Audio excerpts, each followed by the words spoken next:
Hello दोस्तों, मेरे YouTube channel में आप सभी का स्वागत है। मैं एक गाड़ी गीत गाने जा रही हूँ। वीडियो पसंद आए तो लाइक, सब्सक्राइब और कमेंट करना। लगावा तनी चश्मा हे समधी साले, लगावा तनी चश्मा हे समधी साले।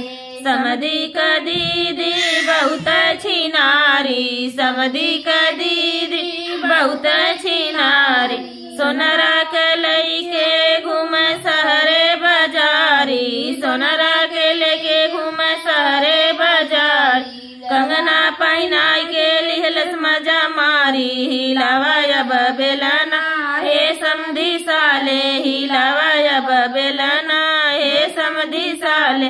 लगावा तनी चश्मा हे समधी साले, लगावा तनी चश्मा हे समधी साले। भसुरु के बहिनी बहुत छिनारी, भसुरु के बहिनी बहुत छिनारी। हलवैया के लेके घूम शहरे बाजारी, हलवैया के लेके घूम शहरे बाजार।